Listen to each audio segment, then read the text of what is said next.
नमस्कार, प्रणाम। मैं हूं अमित झा और आज हम बात करेंगे इस वीडियो में फिल्म धुरंधर की। आप इसे समीक्षा कह सकते हैं। मेरे लिए यह फिल्म देखने का नज़रिया और उसे कहने का तरीका है। फिल्म धुरंधर सच में धुरंधर फिल्म है, या आप ये भी कह सकते हैं यह धुरंधरों से भरी हुई फिल्म है।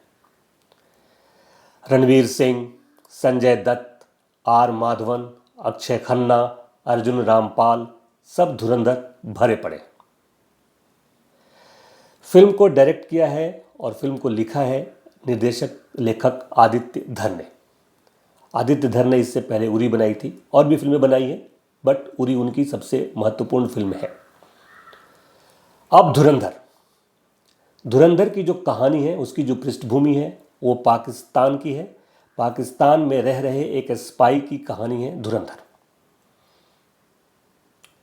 आप ये कह सकते हैं कि बहुत सारी सच्ची घटनाओं को एक कहानी में पिरोकर एक अच्छे डॉक्यूमेंट्स की तरह तैयार करके आदित्य धर ने इस फिल्म को सबके सामने प्रेजेंट किया है।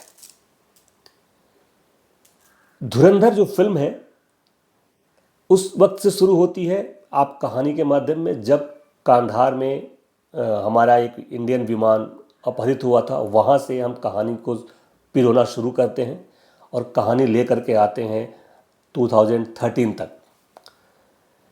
ये कहानी का पहला पार्ट है जो लगभग 3.5 घंटे का है। 3 घंटे 34 मिनट में आप एक लंबी फिल्म कह सकते हैं इसे, बट इस एक लंबी फिल्म में आप पहला ही पार्ट देखते हैं, अभी दूसरा पार्ट आना बाकी है। बट इस पहले पार्ट में ही 3 घंटे 34 मिनट लंबी फिल्म होने के बावजूद आप कहीं बोर नहीं होते हैं।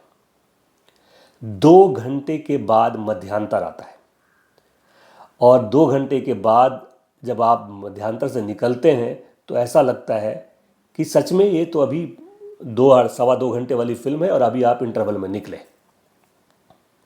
3.5 घंटे कब निकल जाती है पता नहीं चलता।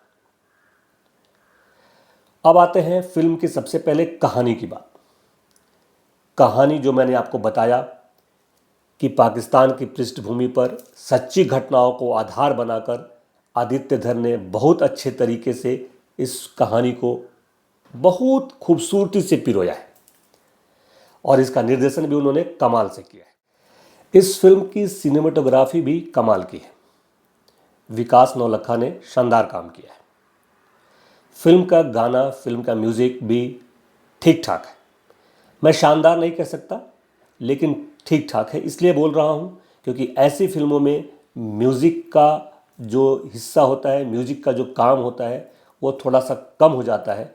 गाने के काम थोड़े से कम हो जाते हैं क्योंकि आपके पास बाकी मसाला बहुत ज़्यादा होता है और वो यहाँ भी है। इसलिए आदित्य धर ने बहुत ही सफाई से, बहुत ही अच्छे तरीके से गाने को डाल करके भी और द सेम टाइम में अपनी कहानी को ज़्यादा खींचे ना, इसलिए उस गाने को उस तरीके से उपयोग किया है। ये आदित्य धर की खूबसूरती है कि 3.5 घंटे में आप लगातार सिनेमा में बंधे रहते हैं। फिर आते हैं इस फिल्म में सब स्टार एक्टरों की और साथ में जितने कैरेक्टर आर्टिस्ट हैं उनकी भी। इसके लिए मैं तारीफ़ करना चाहूँगा मुकेश छाबड़ा जी की। मुकेश छाबड़ा ने बहुत ही खूबसूरती से कुछ कास्ट किए हैं, जिसमें मुझे लगता है राकेश बेदी, जिसे आप हमेशा, जिनको आप कॉमेडी में ही देखते आए हैं, वो दिलरुबा अंकल में बड़ा हिट हुए थे, लेकिन इस बार आप उनको एक अलग तरीके की भूमिका में देखेंगे और ऐसा लगेगा जिसे आप देख करके आश्चर्यचकित हो जाए। जस्सी जैसी कोई में का एक लड़का जो चश्मा पहनता था, वो अब जब देखेंगे आप तो ऐसा लगेगा क्या इतना ज़्यादा चेंज, वो एक आपको अलग सा दिखेगा। जैसे एक बार आपने सैफ अली खान को देखा था लंगड़ा त्यागी में, तो लगा था कि कुछ अलग है, ऐसे ये लोग किरदारों में अलग दिखते हैं। बट इस फिल्म में सबके काम के ऊपर अगर किसी का काम है तो वो है अक्षय खन्ना का।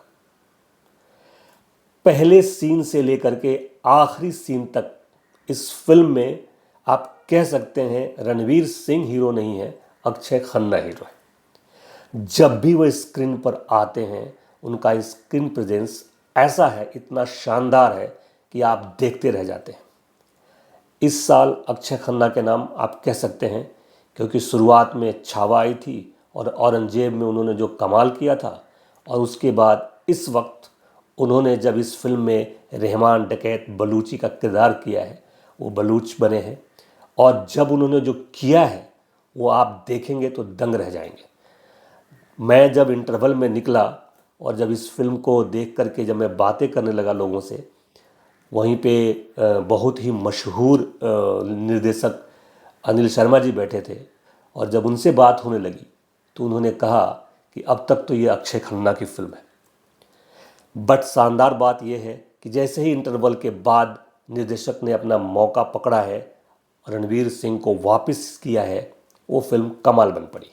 रणवीर सिंह ने बहुत बखूबी अपनी ज़रूरत के हिसाब से काम किया है, जहां उन्हें जितना करना चाहिए उतना ही किया है, और यह एक एक्टर के लिए, खासकर जब वो स्टार हो, वो एक बहुत बड़ी बात होती है। संजय दत्त जब आते हैं, उनका अपना जो पर्सोना है वो शानदार दिखते हैं। फिल्म में आर माधवन है। आर माधवन ने, फिल्म की शुरुआत आप कह सकते हैं आर माधवन से होती है, बट जब आप आर माधवन को देखते हैं तो वो एक लगता ही है कि एक शानदार एक्टर अपने किरदार में कहीं भी एक भी पॉइंट मिस नहीं करता है। अर्जुन रामपाल का आप कह सकते हैं, अर्जुन रामपाल बहुत ज़्यादा इस फिल्म में अभी नहीं दिखे हैं, लेकिन जितने दिखे हैं अपनी किरदार को लेकर के बहुत ही सहज और सजग भी दिखे हैं। चूँकि यह फिल्म धुरंधर पार्ट 1 है, अभी पार्ट 2 आना बाकी है, तो बहुत सारे किरदार अभी दिखने वाले हैं जिनका हो सकता है इस फिल्म में कम काम है, अगली फिल्म में ज़्यादा होगा, इसीलिए सारे धुरंधरों से भरी हुई है फिल्म है। लेकिन फिर भी आप ये कह सकते हैं एक शानदार, एक अच्छी फिल्म, जिसे आप 3.5 घंटा देखने के बाद भी बोर नहीं होते और आप फुल एंटरटेन होकर के आते हैं। अगर आपको एक स्पाई फिल्म, एक एक्शन फिल्म, एक ऐसी फिल्म जिसमें देश की बात हो, जिसमें एक अलग तरीके की कहानी कहने की बात हो, तो आप ये फिल्म देखने जा सकते हैं। फिल्म की ओपनिंग बहुत ही शानदार हुई है, जो कल फ्राइडे को फिल्म रिलीज हुई, और फिल्म 26-27 करोड़ की ओपनिंग से शुरू हुई है, और मुझे उम्मीद है ये फिल्म बहुत जल्दी 200-250 करोड़ क्रॉस कर जाएगी। फिल्म में हर किरदार, हर कैरेक्टर, हर काम बहुत ही अच्छा है। कुल मिलाकर आप कह सकते हैं यह एक अच्छी फिल्म है, शानदार फिल्म है और हिट फिल्म है। फिल्म को हम अपने तरीके से देखते हैं, और हम जब देखते हैं तो हम स्टार की बात करते हैं कि इस फिल्म के कितने स्टार। देखिए, मैं स्टार में हमेशा कहता हूँ कि मैं स्टार में बिलीव नहीं करता, लेकिन अगर आप स्टार देने की बात कहेंगे तो ये 4 स्टार वाली फिल्म है, जबकि ये इसका सिर्फ पहला पार्ट है। इस फिल्म के लिए आज के लिए बस इतना ही। जब पार्ट 2 आएगी तो बाकी बातें करेंगे। तब तक के लिए नमस्कार।